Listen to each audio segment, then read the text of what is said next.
Hi friends, இன்னைக்கு free home baking classல 1 kg bakery style black forest cake. எனக்கு வந்து சில கேக் வந்து அதிகமா ஆர்டர் வரும். அதுல ஒன்னு தான் black forest cake.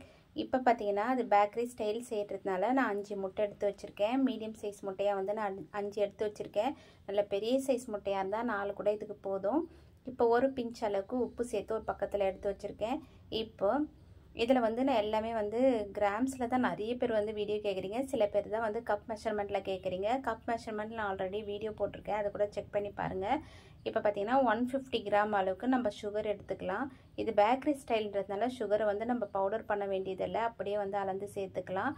இப்போ சர்க்கரை எடுத்தோம் இல்லையா, அதே அளவில் 150 கிராம் அளவுக்கு மைதா மாவு எடுத்துக்கலாம்.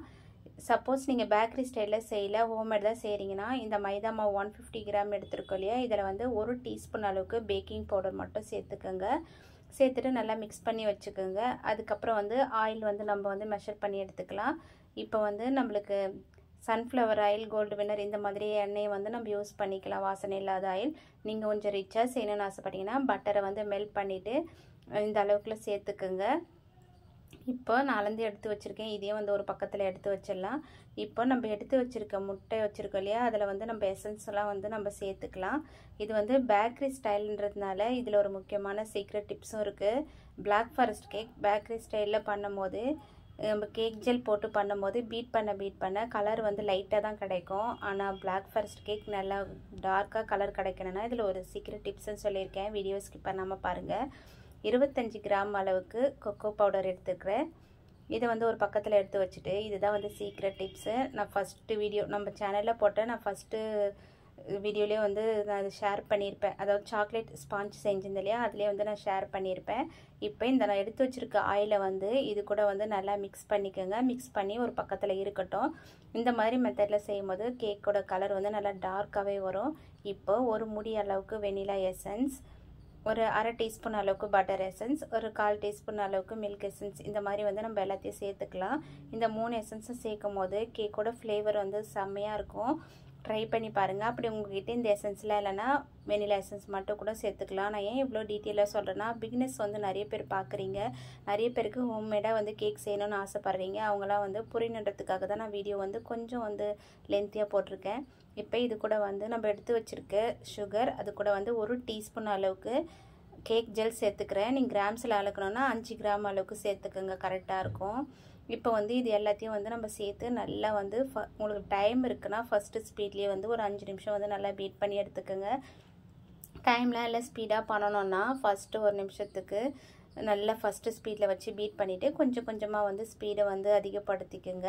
நீங்கள் பிகினர்ஸாக இருக்கீங்கன்னா கண்டிப்பாக ஃபஸ்ட்டு ஸ்பீட்லேயே வச்சு நல்லா இந்த மாதிரி பொங்கி வர வரைக்கும் நல்லா பீட் பண்ணி எடுத்துக்கோங்க. இந்த பீட்டரில் பீட் பண்ணும் போது 5 நிமிஷத்தில் வந்து பீட் ஆகி வந்துடும். நீங்கள் வேறு பீட்டரில் பீட் பண்ணுறீங்கன்னா அது ஒரு 5லேருந்து 7 நிமிஷம் கூட ஆகும். இந்த மாதிரி திக்காக வரணும். திக்காக வர வரைக்கும் நல்லா பீட் பண்ணி எடுத்துக்கோங்க. அப்போ தான் கேக் ஸ்பாஞ்ச் வந்து நம்ம கட் பண்ணும் போது க்ரம்ஸ்லாம் அதிகமாக கொட்டாமல் வரும். அதனால தான் நம்ம வந்து கேக் ஜெல்லை போட்டு இந்த மாதிரி ரொம்ப நேரம் வந்து நல்லா பீட் பண்ணி எடுத்துக்கணும். அதுக்கப்புறம் நம்ம ஜலிச்சு வச்சுருக்கோம் இல்லையா, மைதா மாவு முன்னாடியே ஜலிச்சு வச்சாலும் நீங்கள் வந்து இந்த மாதிரி பேட்டரில் சேர்க்கும் போது நீங்கள் ஒரு தடவை ஜலிச்சுட்டே சேர்த்துக்கோங்க. அப்போ தான் மைதா மாவு வந்து எல்லா மாவு கூடயும், அதாவது முட்டை கலவை கூட எல்லா பக்கமும் ஒன்று சேர்ந்து ஸ்பாஞ்ச் வந்து சூப்பராக வரும். அதனால தான் நம்ம வந்து ஃபஸ்ட்டு ஸ்பீடில் வச்சு லைட்டாக மிக்ஸ் பண்ணிவிட்டு ஒரு 3 to 4 பேட்சாக வந்து நம்ம ஜலிச்சு எடுத்துக்கலாம். எனக்கு இந்த மாதிரி ஜல்லடை வந்து கொஞ்சம் ஜலிக்கிறோம் இல்லையா, அது வந்து ஈஸியாக இருக்கும். பெருசுனா வந்து நம்மளுக்கு சைட்லலாம் அதிகமாக கொட்டுற மாதிரி இருக்கும். அதனால தான் வந்து நான் இந்த மாதிரி சின்ன சைஸே மீடியம் சைஸே வாங்கி வச்சுருக்கேன். இப்போ இது கூட சேர்த்துட்டு ஃபஸ்ட்டு ஸ்பீடில் வச்சு கரெக்டாக 1 நிமிஷத்துக்கு வந்து நல்லா பீட் பண்ணிக்கோங்க. அப்போ தான் எல்லா பக்கமும் அந்த மைதா மாவு மிக்ஸ் ஆகும். நீங்கள் லைட்டாக மிக்ஸ் பண்ணி விட்டுட்டிங்கன்னா கேக் வந்து ஸ்பாஞ்ச் ஒரு பக்கம் பள்ளமாக ஒரு பக்கம் மேடாக இருக்கும். அதே மாதிரி சாப்பிடும் போது வித்தியாசம் தெரியும். அதனால நம்ம மைதா மாவு சேர்த்துட்டு 1 நிமிஷத்துக்கு நல்லா பீட் பண்ணிவிட்டு அதுக்கப்புறம் நம்ம ஆயில் மிக்ஸ் பண்ணி வச்சுருக்கோம் இல்லையா, அது கூட வந்து இந்த கொக்கோ பவுடரை வந்து சேர்த்துட்டு நல்லா வந்து பீட் பண்ணி எடுத்துக்கோங்க. கரெக்டாக 1 நிமிஷம் வந்து பீட் பண்ணிக்கோங்க. அப்போ வந்து கரெக்டாக இருக்கும். இப்போ நம்ம பீட்டரில் பீட் பண்ணிவிட்டு நம்ம எடுத்துகிட்டு இப்போ ஸ்பேச்சுலா வச்சு நல்லா மிக்ஸ் பண்ணி எடுத்துக்கலாம். எடுத்துகிட்டு நான் ஓவனில் 180 டிகிரிக்கு 10 நிமிஷம் ப்ரீஹீட் பண்ண ஓவனில் நான் பேக் பண்ண வச்சுட்டேன். இப்போ சுகர் சிரப் வந்து ரெடி பண்ணிட்டோம்னா ரெண்டுமே ஆறி வரத்துக்கு கரெக்டாக இருக்கும். 1/2 கப் வந்து சுகர், 1 கப் அளவுக்கு தண்ணி, இதை ரெண்டுத்தையும் சேர்த்துக்கலாம். இப்போ நான் 2 கேக் பண்ணுறதுனால இந்த அளவுக்கு நான் எடுத்திருக்கேன். என்னோடய கஸ்டமர் எப்படி கேட்டாங்கன்னா 1 kg கேக் தான் கேட்டாங்க. ஒரு சின்ன சைஸ் கேக்காகவும் ஒரு கொஞ்சம் பெரிய சைஸ் கேக்காகவும் 2 விதமான கேக்கும் கேட்டாங்க. அதனால் நான் வந்து பேட்டரை 1 kg பேட்டர் தான் 4 inch டின்னிலையும் அப்புறம் வந்து 7 inch டின்னிலையும் ஊற்றி எடுத்திருக்கேன். இது வந்து நான் பேக் பண்ணி எடுத்துட்டு நல்லா ஆற வச்சுட்டு 3 பீஸை வந்து நான் கட் பண்ணி வச்சுருக்கேன். இப்போ கட் பண்ணி வச்சதை வந்து வச்சுட்டு இப்போ வந்து நம்ம இந்த விப்பிங் க்ரீம் வந்து நல்லா பீட் பண்ணி எடுத்துக்கலாம். இது கண்டிப்பாக ஸ்டிஃபிக்காக வர வரைக்கும் பீட் பண்ணி எடுத்துக்கலாம். அப்போ தான் வந்து நம்ம ஐசிங் பண்ணுற வரைக்கும் கரையாமல் இருக்கும். இதில் வந்து டீட்டெயிலாக வந்து ஸ்டெப் பை ஸ்டெப்பாக எப்படி ஐசிங் பண்ணுற வீடியோ வந்து நான் ஆல்ரெடி போட்டிருக்கேன். க்ரீம் வந்து மொத்தமாக பீட் பண்ணி வச்சுட்டு எப்படி ஸ்டோர் பண்ணுறதுன்னு கேட்குறீங்க. இந்த மாதிரி தான் ஃபஸ்ட்டு 1 கப்பு அப்புறம் வந்து அதில் ஒரு 1/4 கப் அளவுக்கு சுகர் ஐசிங் பவுடர் போட்டு நல்லா பீட் பண்ணி எடுத்துக்குங்க. எடுத்துட்டு நமக்கு இந்த மெயின் கோட் பண்ணுறதுக்கு மட்டும் ஒரு பைப்பிங் பேக்கில் எந்த அளவுக்கு நம்மளுக்கு அதாவது செய்ய எக்ஸ்பீரியன்ஸ் வந்துடும், எந்த அளவுக்கு தேவையோ அதை வந்து ஒரு பைப்பிங் பேக்கில் போட்டு ஃபஸ்ட்டு வந்து நல்லா டைட்டாக வந்து எடுத்து ஃப்ரிட்ஜில் வந்து வச்சுடுங்க. காற்று போகாத அளவுக்கு கட்டி வச்சிட்டிங்கன்னா நம்ம வந்து மெயின் கோட் பண்ணும் போது க்ரம்ஸில் கொஞ்சம் கூட ஹேர் பபிள்ஸ் லாக் ஆகிருக்காது. அதுமாரி இப்போ எப்படி நம்ம ஃப்ரெஷ்ஷாக வந்து பீட் பண்ணி ஐசிங் பண்ணுறோமோ அதே மாதிரி வந்து பர்ஃபெக்டாக உங்களுக்கு கிடைக்கும். இப்போ வந்து நான் இப்போ பார்த்தீங்கன்னா நடுவில் வந்து கட் பண்ணோம் இல்லையா, அந்த பீஸை தான் ஃபஸ்ட்டு அடியில் வந்து லைட்டாக க்ரீம் அப்ளை பண்ணிவிட்டு போர்டில் ஃபஸ்ட்டு அந்த லேயரை வச்சுட்டு அதுக்கப்புறம் விப்பிங் க்ரீம் அப்புறம் வந்து ஸ்ட்ராபெரி க்ரஷ் அப்படின்னா செரி க்ரஷ் வச்சுக்கலாம். வச்சுட்டு அதுக்கு மேலே வந்து சாக்லேட் வந்து துருவி போட்டுக்குங்க. இன்றைக்கி வந்து என்னோடய கஸ்டமர் வந்து ஒயிட் சாக்லேட்டை துருவி போட்டு கேட்டிருந்தாங்க. அதே மாதிரி மேலே வந்து கட் பண்ணி எடுத்து இல்லையா மேல் லேயர் அதை வந்து நடுவில் வச்சுடுங்க. வைக்கும் போது மேல் பகுதியை திருப்பி வச்சுடுங்க. அப்போ தான் வந்து கேக் மேலே வரைக்கும் ஒரே ஹைட்டில் கிடைக்கும், மேடும் பள்ளமாக கிடைக்காது. அதேமாதிரி க்ரீமு ஸ்ட்ராபெரி க்ரஷ் கொஞ்சமாக சாக்லேட்லாம் துருவி போட்டு அடியில் பேஸில் இருக்குல்லையா நம்ம பேக் பண்ணும் போது டின்னில் கீழே அதை வந்து மேலே வச்சுட்டு இப்போ வந்து க்ரம் கோட் வந்து பண்ணிக்கலாம். இது வந்து பிகினர்ஸாக இருக்கீங்கன்னா கண்டிப்பாக வந்து உங்களுக்கு யூஸ்ஃபுல்லாக இருக்கணும். அப்போ தான் அந்த க்ரம்ஸ்லாம் வந்து க்ரீமில் வந்து நல்லா வந்து ஒட்டி பிடிக்கும். அதை லாக் ஆகிட்டு நம்ம ஃப்ரிட்ஜில் வந்து ஒரு 10 நிமிஷம் வைக்கும் போது மேலே மெயின் கோட் பண்ணும்போது அந்த க்ரம்ஸ்லாம் வெளியே தெரியாமல் நல்லா ஒயிட்டாக பார்க்க சூப்பராக இருக்கும். அதனால தான் இது முக்கியமாக பண்ணி ஃப்ரிட்ஜில் வந்து ஒரு 10 நிமிஷம் குறைஞ்சது ஒரு 10 நிமிஷம் வச்சுக்கோங்க. வச்சுட்டு அதுக்கப்புறம் வந்து நம்ம மெயின் கோட் பண்ண ஆரம்பிச்சிடலாம். இப்போ பார்த்திங்கன்னா நான் பைப்பிங் பேக்கில் எடுத்து வச்சுருந்தேன் இல்லையா, அதில் வந்து சிசரில் கட் பண்ணிவிட்டு அப்படியே வந்து சுற்றி எல்லா பக்கமும் கொடுத்துட்டு அதுக்கப்புறம் இந்த மாதிரி பேலட் நைஃப் வச்சு லைட்டாக வந்து ஸ்மூத் பண்ணி விட்டுக்கலாம். நான் எல்லா வீடியோலையும் காட்டிட்டனால இதில் அதெல்லாம் நான் காட்டல. இல்லை நான் வீடியோ வந்து ரொம்ப பெருசாக போகும், நீங்கள் வீடியோ ஸ்கிப் பண்ணி தான் அப்படியே இருந்தாலும் பார்க்க போகிறீங்க.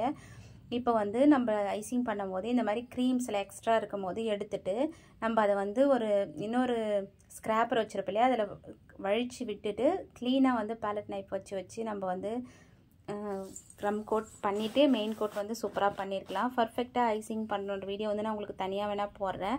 இப்போ சாக்லேட்டு துருவி ஃப்ரிட்ஜில் வச்சுருந்தேன். இப்போ ஃப்ரிட்ஜில் வச்ச சாக்லேட்டு தான் நம்ம எடுத்து ஒட்ட முடியும்.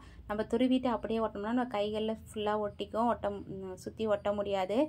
நான் ஒயிட் ஃபாரஸ்ட் கேக்கில் காட்டுந்தேன் இல்லையா, அதே மாதிரி சுற்றி ஒட்டிக்கிட்டேன். இதில் வந்து என்னோடய கஸ்டமர் வந்து இது மாதிரி பெருசாக துருவி ஒட்டியிருந்தாங்க. ஒரு தடவை நான் செஞ்சு கொடுத்துருந்தேன், அதே மாதிரி செஞ்சு தர சொல்லி கேட்டிருந்தாங்க. என்னன்னே தெரியல, பிளாக் ஃபாரஸ்ட் கேக் ஆர்டர் பண்ணுறவங்க என்கிட்ட வந்து ஃபஸ்ட்டு எப்படி ஆர்டர் பண்ணுறாங்களோ அதே மாதிரி தான் கேட்குறாங்க. என்ன பயமாக என்னன்னு தெரியல, அடுத்தது வேறு மாதிரி என்ன சொல்லிட்டா டேஸ்ட்டு மாறிடுமோ அப்படின்னு. உங்களோட கஸ்டமரும் இதே மாதிரி தான் பிளாக் ஃபாரஸ்ட் ஒயிட் ஃபாரஸ்ட் கேக்லாம் வந்தால் நம்ம எப்படி ஃபஸ்ட்டு செஞ்சு தரோமோ அதே மாதிரி மாடலில் கேட்குறாங்களான்றத கீழே கூட எங்களோட கமெண்ட் பாக்ஸில் ஷேர் பண்ணிக்கோங்க. இப்போ பார்த்தீங்கன்னா சாக்லேட்லாம் துருவி சூப்பராக வந்து துருவி ஒட்டிட்டேன். இன்றைக்கி வந்து இந்த ரோசெட் நாசில் தான் எடுத்திருக்கேன். இதில் ரோசெட் போட்டால் ரொம்ப சூப்பராக வரும், வேஸ்ட்டாக போயிடும் க்ரீம். அதனால் வந்து நான் குட்டி வந்து ஃப்ளவர் மாதிரி போட்டுக்கிறேன். போட்டுட்டு மேலே வந்து செரியை வந்து நான் வச்சுக்கிறேன். ஒரிஜினல் செரி வச்சோம்னா நம்மளோட கேக்கோட ரேட்டே அதிகமாகும். அதனால் நான் ஒரிஜினல் செரிஸ்லாம் வைக்கிறது கிடையாது. நான் வந்து இந்த கேக்கை எவ்வளோ ரேட்டுக்கு கொடுக்குறேன்னு பார்த்தீங்கன்னா 1 kg 600 கொடுக்குறேன். என்னோடய கஸ்டமர் வாங்கும்போது சொல்லுவாங்க சில ஹோம் பேக்கர்கிட்ட வாங்கும்போது ரேட் அதிகமாக இருக்குன்னு. நான் அவங்களெலாம் தப்பாகவே சொல்லலை, ஏன்னா அவங்க பொருள் ரொம்ப தூரம் போய் வாங்கிட்டு வரலாம். அதே மாதிரி அவங்க நடுவில் வந்து ஒரிஜினல் செரி சிரப் கொடுக்கலாம், மேலே ஒரிஜினல் செரி வைக்கலாம். இந்த மாதிரி நிறைய ரீசன்னால் அவங்க கேக் ரேட்டை ஏற்றி கூட விற்கலாம். ஒரு சிலர்கிட்ட ரொம்ப ரேட்டு வந்து 850லாம் 1 kg வந்து சேல் பண்ணுறாங்கன்னு நான் கேள்விப்பட்டேன், எனக்கு தெரியல. நான் வந்து இப்போதைக்கு ஒரு 5 இயர்ஸ்க்கு முன்னாடி 400 கொடுத்தேன், 1 இயர் கழிச்சு 500 ஆக்கினேன். 5 வருஷமாக நான் 500க்கு தான் வந்து கொடுத்துருந்தேன். இப்போ தான் 100 ருபீஸ் ஏற்றி 600க்கு சேல் பண்ணுறேன். நீங்கள் அதே மாதிரி உங்கள் பேக்கரியில் என்ன ரேட் கொடுக்குறாங்க, உங்களை சுற்றி ஹோம் பேக்கர் கண்டிப்பாக இருப்பாங்க, அவங்கக்கிட்ட விசாரித்து பாருங்கள் எவ்வளோ ரேட்டு கொடுக்குறாங்கன்னு. அதை விட நீங்கள் கொஞ்சம் கம்மியாக கொடுக்கலாம். ரொம்ப கம்மியாக கொடுத்தீங்கன்னா உங்களுக்கு ப்ராஃபிட் எதுவுமே வராது. இப்போ பார்த்தீங்கன்னா நான் வந்து செடி வச்சுட்டு நேம்லாம் எழுதலை. இது வந்து சாப்பிட மட்டும்தான் கேட்டாங்க. அதனால் என்ன பண்ணியிருக்கேன்னா மேலே வந்து சாக்லேட்டு துருவி வச்சுருந்தேன் இல்லையா, அதை வந்து நடுவில் வந்து ஒரு டிசைன் பார்க்க அழகாக இருக்கணுன்றதுக்காக நான் போட்டுட்டேன். இன்னொரு கேக் இதில் சின்ன சைஸ் செஞ்சிருந்தேன் இல்லையா, அதையும் வந்து இது கூடவே சூப்பராக செஞ்சு ரெண்டுத்தையும் வந்து பேக் பண்ணி கொடுத்துட்டேன். சைடில் வந்து இந்த மாதிரி போர்டில் சுற்றி விழுந்திருந்தா லைட்டாக ஸ்க்ராப்பர் அப்பெல்லாம் இந்த மாதிரி ஸ்பேச்சுலா வச்சு லைட்டாக ப்ரெஸ் பண்ணி விட்டுடுங்க. அப்போ வந்து நம்ம கேக் பேக் பண்ணி கொடுக்கும்போது கீழே வந்து சிந்தாமல் இருக்கும். நம்ம எப்படி பேக் பண்ணி கொடுக்குறோமோ அதே மாதிரியே இருக்கும். நீங்கள் 1 kg கேக்கு பாக்ஸ் வாங்கினோன்னா கடையில் வந்து 8 இன்ச்சு டின்னில் தான் நம்ம எப்போவுமே வந்து கேக் பேக் பண்ணுவோம் இல்லையா. நீங்கள் கடையில் கேட்கும் போதே 1 kg கேக் பாக்ஸுன்னு கேட்டிங்கன்னா கரெக்டாக அந்த 8 இன்ச்சுக்கான பாக்ஸும் போர்டும் தந்துடுவாங்க. உங்களுக்கு ஈஸியாக இருக்கும். நீங்கள் வாங்க போகிறீங்கன்னா அந்த மாதிரி வாங்கிக்கோங்க. எல்லா ஷாப்லேயுமே இப்போலாம் வந்து சேல் பண்ண ஆரம்பிச்சிட்டாங்க கேக் பாக்ஸு போர்டு எல்லாமே. இந்த மாதிரி பார்க்கவே ரொம்ப அழகாக இருந்ததில்ல. நான் வீடியோவில் எப்படி இருக்குன்னு தெரில, நேரில் பார்க்க ரொம்ப அழகாக இருந்தது. மேலே இந்த சாக்லேட் போட்டு நான் வந்து பீஸ்லாம் போட்டு தரல, அவங்களே கட் பண்ணி சாப்பிட்டுப்பாங்கன்னு சொல்லிட்டு ஒரு நைஃப் மட்டும் கொடுத்துருந்தேன். கேண்டில்லாம் இதுக்கு தேவைப்படாது, சாப்பிட்றதுக்காக மட்டும்தான். ஒரு சிஸ்டர் வந்து டாப் அண்ட் பாட்டம் ராடு எதுன்னு தெரியலன்னு சொல்லியிருந்தீங்க. என்னென்னா எல்லா ஓவன்லேயுமே டாப் பாட்டம் ராடு ஒன்று இருக்கும், பேக் மோடுன்னு ஒன்று தனித்தனியாக கொடுத்துருப்பாங்க. உங்களுக்கு எது ஈஸியாக இருக்கோ அதில் பேக் பண்ணி பாருங்கள். எது பெஸ்ட்டாக வருதோ அதை செய்யுங்க. பாய்.